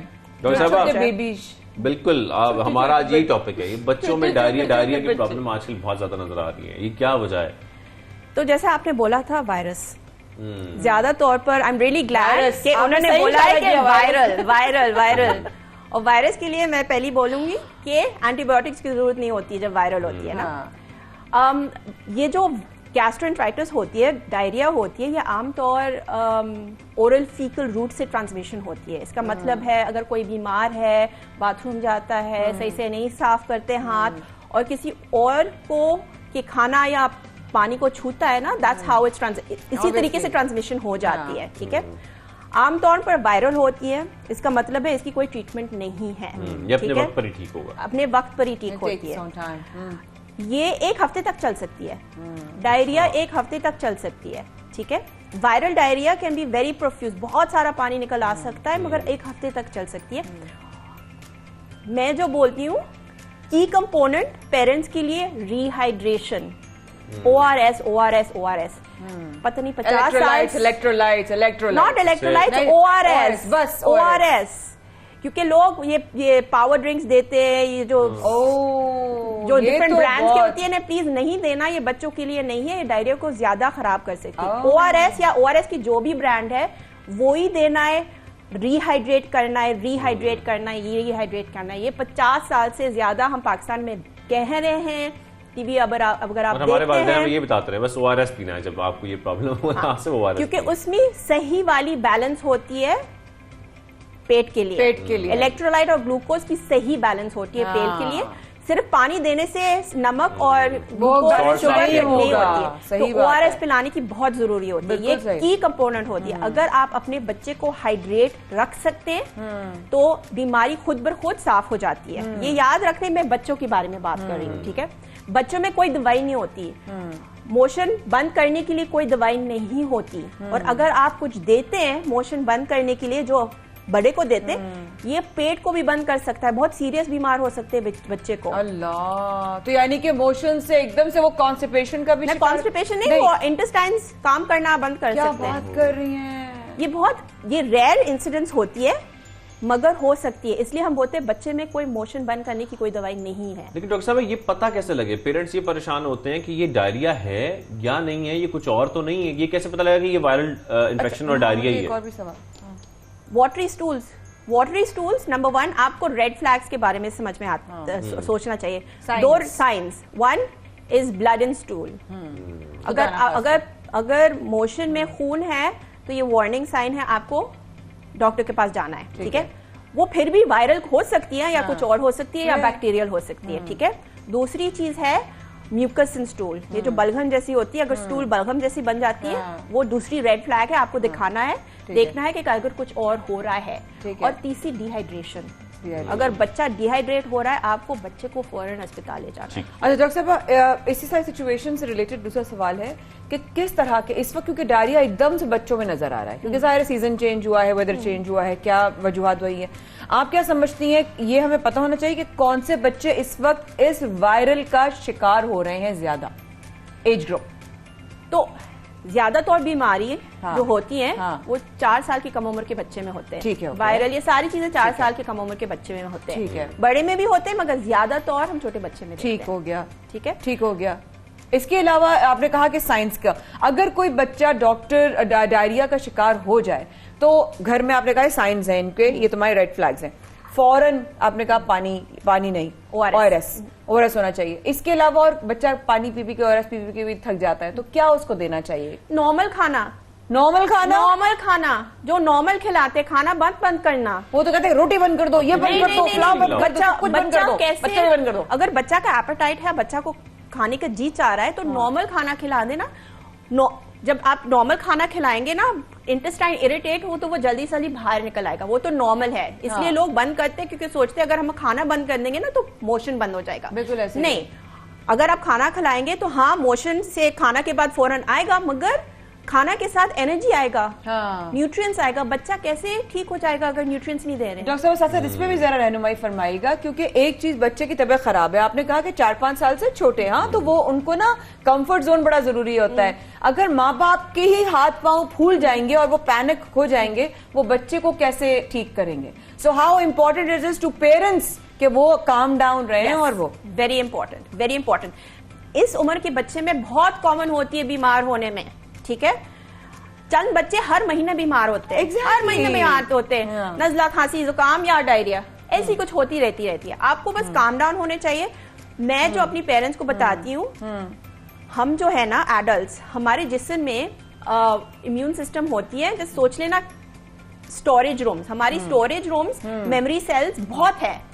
हमारी जिस्म में मेमोरी होती है इतनी ढेर करोड़ पर करोड़ की बीमारी के बारे में, ठीक है। मगर इन छोटे बच्चे की मेमोरी सेल्स जो स्टोर रूम है इतने सारा नहीं है, तो इसलिए जब ये एक्सपोज होते हैं तो कभी कभार बीमार भी होते हैं।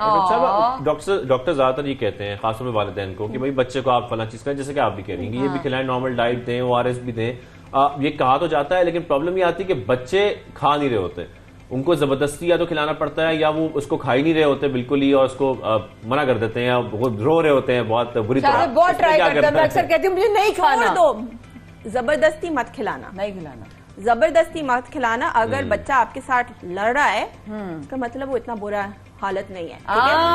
अगर आपके बच्चे लड़ रहा है तो इसका मतलब बुरा हालत इतना नहीं है, मगर आपको जो देना है वो ORS। हम चंद दिनों के लिए रह सकते खाने के बगैर, मगर पानी के बगैर नहीं रह और क्योंकि मोशन हो रहा है तो हमें सिर्फ पानी नहीं देना चाहिए, हमें नमक और वो ग्लूकोज देना है जो ORS के फॉर्म में, ताकि वो एनर्जी भी रिप्लेनिश होती है। घर के ORS जबरदस्ती पिलाना, मगर ORS जबरदस्ती पिलाएं, हाँ, मगर जबरदस्ती ना खिलाएं, खाना मत जबरदस्ती खिलाएं। ठीक है। यानी कि बहुत सारी चीजें इस तरह कहते हैं, दही जरूर लेना चाहिए, वो भी अच्छा है। बनाना जरूर लेना चाहिए, कहते हैं अस्पगोल लेना चाहिए विद दही या बनाना के साथ, अगर बच्चों को अच्छा लगे अगर अच्छा लगे तो ठीक है। जो भी होम रेमेडीज ठीक है, ठीक है, हेल्दी फूड्स ठीक है। दही में प्रोबायोटिक्स होती है, वो पेट के लिए अच्छा होता है, ठीक है? तो हम भी बोलते हैं कि थोड़ी सी दही भी दे देना खाने के साथ, वो सिर्फ डायरिया को थोड़ी सी कम कर देता है। मगर आप ये याद रखना है कि viral illness takes its course, वो अपनी अपनी टाइम पर बंद हो जाएगी। कितना टाइम डॉक्टर साहब, कितना टाइम लगता है? 1 हफ्ता ना? अगर 1 हफ्ते से ज्यादा हो रहा है तो आपको दिखाना है। अगर खून है मोशन में दिखाना है, अगर म्यूकस है मोशन में दिखाना, अगर बच्चा क्लिनिकली बहुत बीमार लग रहा है तो दिखाना, अगर उल्टी भी 2 दिन तक हो सकती है, अगर 2 दिन से ज्यादा उल्टी हो रही है तो दिखाना, वीकनेस भी है और वोमिटिंग भी हो रही है तो आप लाजमी दिखाना। अगर आपको परेशानी है कि मेरा बच्चा बीमार है तो दिखाना। इसका मतलब नहीं है मैंने बोला, नोखी ने बोला कि 7 दिन तक घर पर है, नहीं, वो तो कट ऑफ है। Child is fit and well, वो भाग रहा है, मोशन हो रहा है 7 दिन तक, तो कोई बात नहीं। मतलब आपको खुद बेसिकली आपने पैनिक नहीं करना, आपने सही टाइम पर डिसीजन लेना है। हाँ, मुझे लगता है कि बच्चा मेरा नॉर्मल से ज्यादा निढाल हो रहा है तो आई थिंक हम डॉक्टर की तरफ जा सकते हैं, right? Thank you so much for always being such a supportive part of the team. आपके वक्त का बहुत शुक्रिया। तमाम वालिदैन आपका बहुत इंतजार करते हैं कि वो बच्चों के बारे में जान सकें कि भाई जो वायरल इन्फेक्शंस हैं इनको कैसे ट्रीट करना है, इनको कैसे डील करना है, वो बड़ा इंपॉर्टेंट। डॉक्टर साहब, thank you very much for joining us. यहाँ पर हम ब्रेक लेते हैं। मेरा ख्याल है हम लेते छोटा, बहुत इंपॉर्टेंट बात है, हम अपने घरों में बच्चों को मैसेजेस कर देते हैं कि डॉक्टर नोकी खानम का सेगमेंट जरूर देखिए। आप हमारे साथ रहिएगा, इस वक्त के बहुत बहुत आम सेगमेंट सुबह सवेरे पाकिस्तान में शाजिब माया कर रहे हैं आपका इंतजार। थैंक यू डॉक्टर साहब वंस अगेन।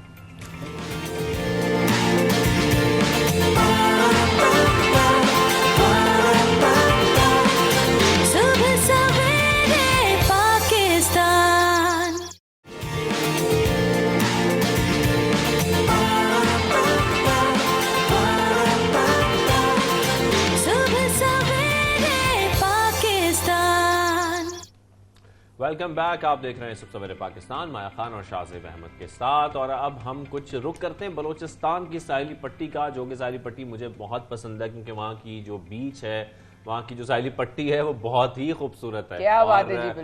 मैं तो वहाँ जाके बड़ा एंजॉय करता हूँ, खासतौर पर जब मैंने लास्ट टाइम गोल्डन बीच देखी थी तो मुझे एहसास हुआ कि पाकिस्तान की बीचेस कितनी खूबसूरत हैं। साथ में आपको ये इल्म होगा कि समंदर किनारे मुसवरी भी की जाती है रेत के साथ, जिसको सैंड आर्ट कहते हैं।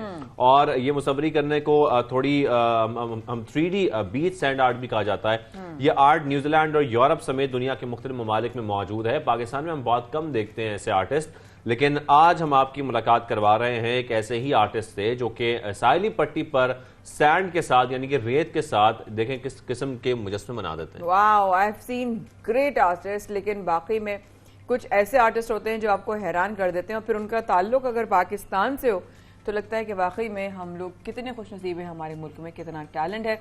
बढ़ते हुए लम्हात ऑब्वियसली बहुत सारी सवालात लेके आ रहे हैं, लेकिन इस वक्त सैन आर्टिस्ट से आपकी जो है वो मुलाकात करवाते हैं। इनका नाम है ज़बीउल्लाह। बिल्कुल, सैन आर्टिस्ट हमारे साथ मौजूद हैं। आपको खुशामदीद करेंगे। ज़बीउल्लाह, कैसे आप? खैरियत से हैं? ठीक ठाक हैं? सबसे पहले तो ये बताएं कि आपने सैंड आर्ट कब से शुरू किया, किससे सीखा और कितना अरसा हो गया आपको ये सैंड आर्ट करते हुए? वालेकुम सलाम सर, मैंने सैंड आर्ट 2006 में तो इंटरनेशनल कुछ इंटरनेशनल के आर्टिस्ट आए थे हमारे यहाँ गड्डनी में, तो मुख्तलिफ शो के आर्टिस्ट थे वहाँ पे, तो मैंने वहाँ पे देख लिया था वो चाइनीज़ का जो वो बना रहे थे वो चिकनी मिट्टी से, तो उस पर थोड़ा बहुत मेरा और मेरा उस्ताद था मरूम राशिद, मेरा उस्ताद है, तो हम लोग इनके बाद जो कभी कभार अपने इलाके गड्डानी के साथ समंदर पे सैंड आर्ट के मुजस्मे बनाते थे। तो चलते चलते मेरा मरूम राशिद अकबर रोड एक्सीडेंट हुआ, तो इसके बाद मैं बिल्कुल अधूरा रह गया। क्योंकि मेरा उस्ताद नहीं था तो मैं अधूरा ही रह गया था। तो 2019 वाकई में मेरे विला को गौर साहब ने इनवाइट किया था कि ग्वादर में सैंडार्ट के प्रोग्राम हो रहे हैं, तो मैंने इनवाइट कबूल किया। तो अल्हम्दुलिल्लाह वहाँ पे 20 पार्टिसिपेशन थे, तो उनमें से मैं डिस्ट्रिक्ट लसबिल्ला का एक ही था। तो हम लोगों ने वहाँ पे डिस्ट्रिक्ट ग्वादर में दूसरी नंबर ली। फिर इसके बाद नॉर्मली सैंडार्ट 2020 में हुआ, फिर 2021 में हाल बलूचिस्तान का सैंडार्ट हुआ था।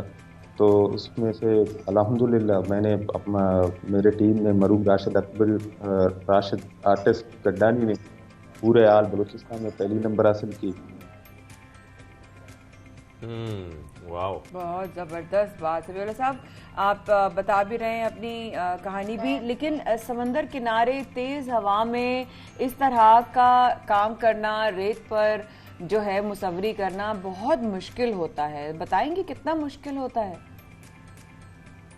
जी बिल्कुल सही बात कहा। वहाँ पे हवा की रफ्तार और ये पानी का यानी जवार बोलते हैं, लो वाटर हाई वाटर, वो भी बहुत ख्याल करना पड़ता है हम लोग को, क्योंकि हम लोग लो वाटर में चले जाते हैं। तो मंथली यानी महीने में एक दफ़ा तो 7 दिन जवार के होते हैं, जवार बोलते हैं लो वाटर हाई वाटर का। तो हम उसी मखसूस टाइम पे जाते हैं वहाँ पे। सैंडार्ट और स्केच आर्ट, बीच चार्ट मुख्तलिफ वहाँ पे होते हैं। बिल्कुल बिल्कुल ठीक। तो सैंडलार्ट के अलावा किस चीज का शौक है आपको? घर के गुजर कैसे होता है? इसी काम से हो जाता है या आप कोई और काम भी करते हैं?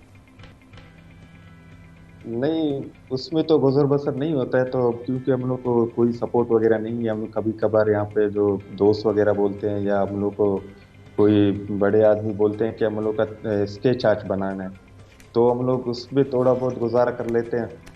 तो हम लोग टीम मेंबर के साथ जाते हैं वहाँ पे किनारे पे। तो उनकी लंबाई होती है, मैंने लास्ट बना लिया था सबसे बड़ा 210 बाय 140 फुट।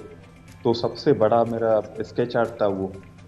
अच्छा, क्या बात है। अच्छा ज़बीउल्लाह, साथ में मैं देखो सत्तार ईदी की तस्वीर भी साथ में चल रही है इस वक्त स्क्रीन पर। अब तक कितनी शख्सियात की आप मुसव्वरी कर चुके हैं, खासतौर पर अगर हम साहिली पट्टी पर बात करें कि वहां पर जो आपने अभी तक की है? मैंने साहिली पट्टी में, हुरमाड़ा में और गड्डानी में मैंने तकरीबन साहिली बेल्ट में जहाँ भी स्केच आर्ट बहुत बना लिए। और मेरे को इतना याद भी नहीं है कि मैंने कितने बनवाए हैं।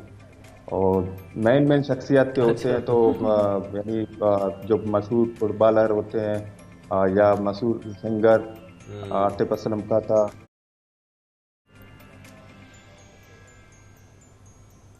अच्छा। और साथ में ज़बीउल्लाह, जब किसी के अंदर ऐसा टैलेंट होता है और वो जब कोई चीज़ सीख जाता है तो हम उम्मीद करते हैं और उसकी अपनी ख्वाहिश भी अक्सर हम देखते हैं कि होती है कि वो बाकियों को भी सिखाए, बच्चों को भी सिखाए, जो दीगर बच्चे आपके आसपास हैं।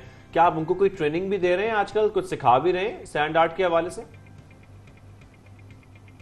बिल्कुल बिल्कुल बिल्कुल सर। मैं पहले तो यानी दो थे, इसके बाद मैं एक हो गया था। तो बहुत मुश्किल था मेरे को, यानी आगे चलना बहुत ही मुश्किल, बहुत मैं कहूँ कि चल नहीं पा रहा था। तो नॉर्मली हम लोग 4 लड़के थे। तो मेरा भाई समीर शौकत और मेरे उस्ताद के जो भाई थे काशिफ और कबीर, इसके बाद अभी अल्हम्दुलिल्लाह और मेरे टीम मेंबर 74 हैं, 74।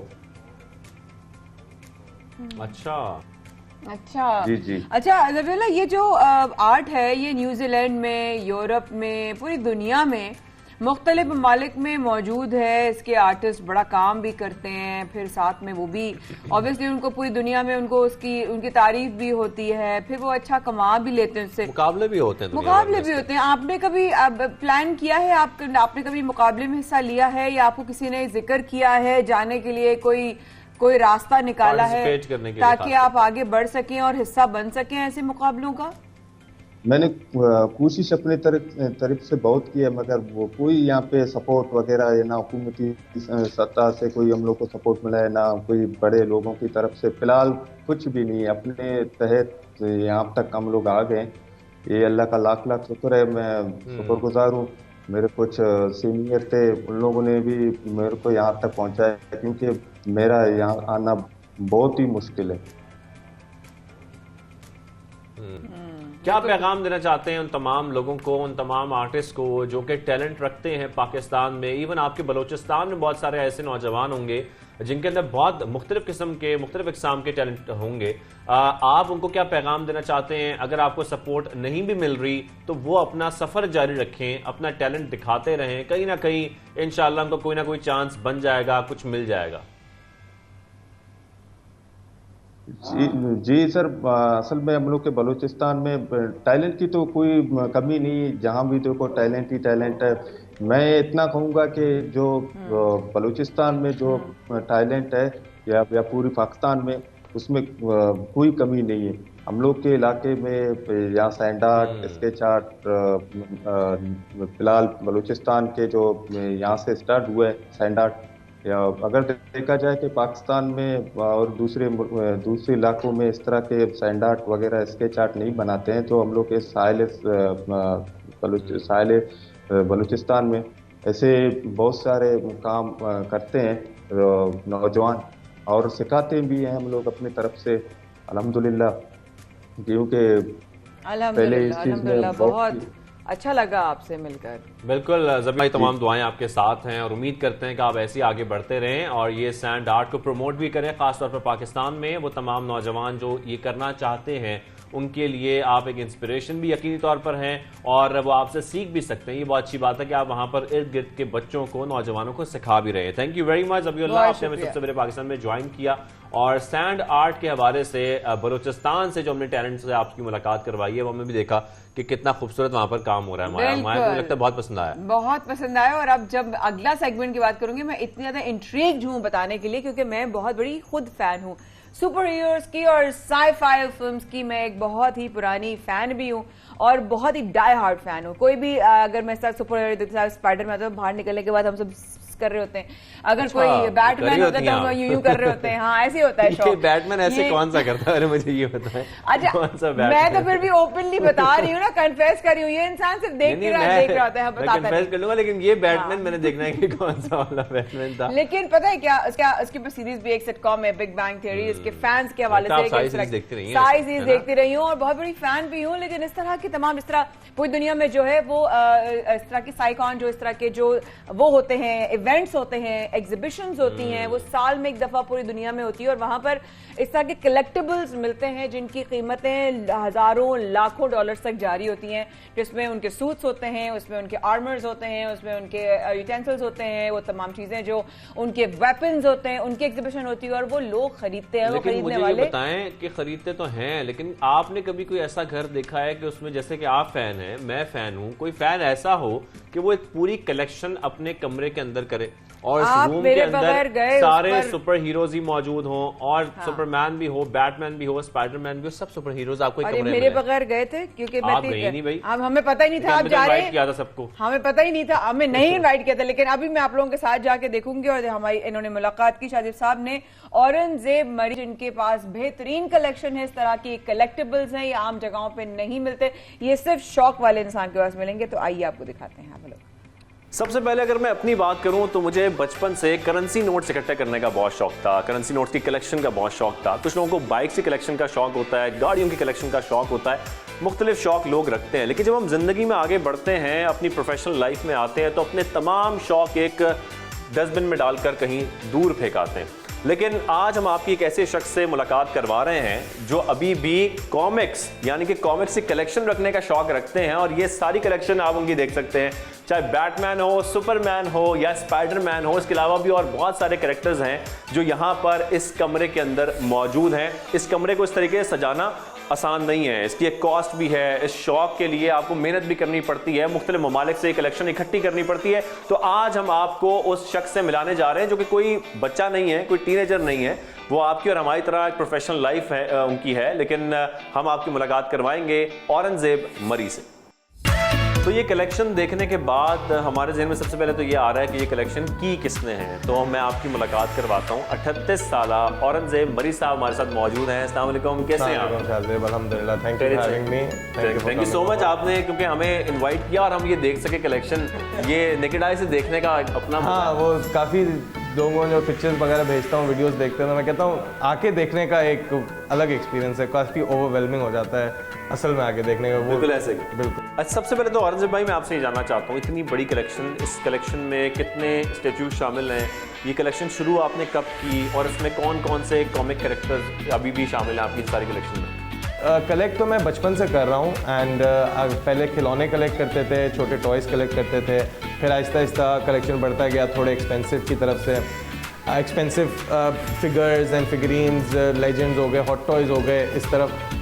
ये जो आप कलेक्शन देख रहे हैं, ये स्टैचूज़ की कलेक्शन को बिल्ड करने में तकरीबन 7 से 8 साल लगे हैं। वैसे तो आई बीन कलेक्टिंग काफ़ी टाइम से। और इन स्टैचूज़ की खासियत क्या है? बेसिकली ये स्टैचूज़ हासिल करना कितना मुश्किल है, ये कलेक्शन करना कितना मुश्किल है? मुश्किल तो है, देखिए मुश्किल है क्योंकि ये पाकिस्तान में इजीली अवेलेबल है, ठीक है। आपको बाहर से मंगाने होते हैं, फिर आपको शिप कराने होते हैं, आपको सेलर्स ढूंढने होते हैं। एक पूरी एक it's like an antique collectable unique item after market. Like आपको मार्केट में सर्च करने होते हैं, कुछ वेबसाइट पे अवेलेबल होते हैं, अगर वो सोल्ड आउट हो गया तो आपको एक कम्युनिटी है, वहाँ से आपको बायर्स को ढूंढना होता है, सेलर्स को ढूंढना होता है, कौन बेच रहा है, कौन खरीद रहा है।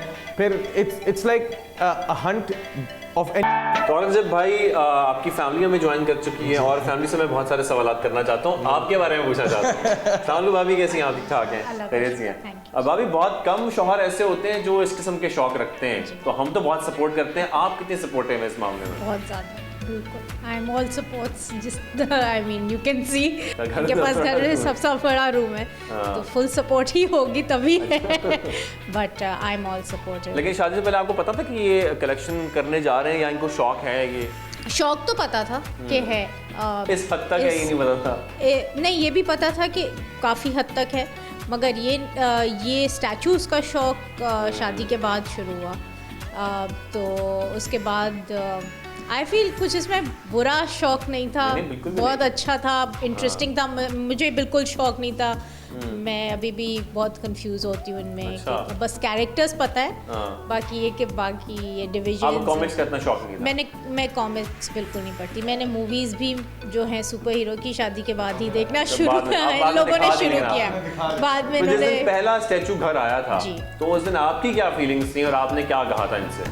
कुछ भी नहीं। कुछ भी नहीं? मैंने कहा जी बड़ा अच्छा है, मैंने कहा जी बहुत अच्छा है जी, बिल्कुल। मुझे तब समझ नहीं थी, बट विद टाइम बहुत सारे ऐसे पीसेस हैं जो औरंगजेब को अच्छे नहीं लगते और मुझे अच्छे लगते हैं, और मैंने सेलेक्ट किए थे, जैसे पॉइजन आइवी और इनको नहीं चाहिए था। यानी कि अब आयशा साहब का वो शौक डेवलप हो गया कि आप कहती हैं कि आप मेरे पसंद के स्टैचूज यहाँ होने चाहिए। जी क्योंकि इनको सिर्फ सुपरमैन का ज़्यादा शौक है मुझे जी। बाकी ये कि जो इंट्रिकेट डिटेल्स वाले और डिटेल्ड स्टैचूज़ होते हैं कुछ, या वो मुझे ज़रा ज़्यादा टेम्प्ट करते हैं। जैसे मैं इनको बहुत बड़ा कहती हूँ ट्रांसफॉर्मर्स के लिए, वो बड़े अच्छे हैं, वो इनको बिल्कुल शौक नहीं है। कॉमिक कैरेक्टर्स में बच्चों का बड़ा शौक होता है भाई, और माशाल्लाह आपके जो दोनों बच्चे हैं उनको भी मैंने सुना है कि बड़ा शौक है। मैंने सबसे पहले तो मुझे ये बताएं कि जब पापा की सारी कलेक्शन देखती हैं तो आपको फील होता है कि अब आपको भी कॉमिक कैरेक्टर्स की या मुख्तलिफ कैरेक्टर्स की, सुपर हीरोज़ की कलेक्शन करनी चाहिए, या आपको शौक है इसका? नहीं है? फेवरेट कॉमिक कैरेक्टर ऐसे कौन सा है?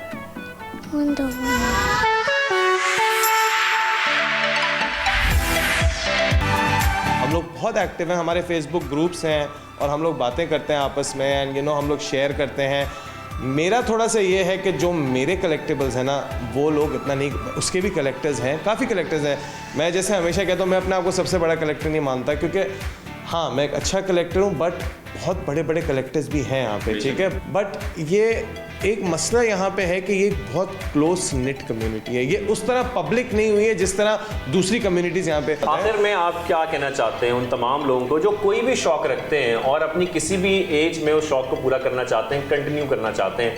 आज हमारे प्रोग्राम के ज़रिए आज हमको क्या कहना चाहते हैं? मैं आपके प्रोग्राम के ज़रिए सबको यही मैसेज देना चाहता हूँ कि कोई भी हॉबी हो, कोई भी हो, आपकी भले स्टैम्प्स कलेक्ट करने हो, आपने कॉइन्स कलेक्ट करना, आपने गाड़ियाँ कलेक्ट करना, कोई भी हॉबी देखें छोटी या बड़ी नहीं होती। चाहे वो आपके पास एक चीज़ हो, चाहे वो आपके पास मेरी तरह 100 चीज़ें हैं, ठीक है, मेरे पास इस वक्त 100 से ज़्यादा स्टैचूज़ हैं, चाहे वो आपके पास एक स्टैचू हो, मैं इसको रेफरेंस तो आपको कलेक्शन का ही, स्टैचू कलेक्शन या फिगर्स का ही दे सकता हूँ, क्योंकि मैंने बाकी चीज़ें नहीं कलेक्ट की।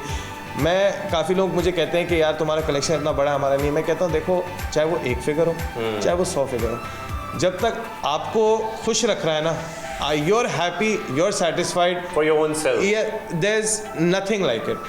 आप करें, आपका जो शौक है, आप अपना शौक पूरा करें, आप अपने लिए करें, अपनी सेटिस्फैक्शन के लिए करें, आप दुनिया को दिखाने के लिए नहीं करें। Thank you very much Aurangzeb भाई, आपका भी, भाभी आपका भी, और मनत आपका भी, आपने हमें ज्वाइन किया।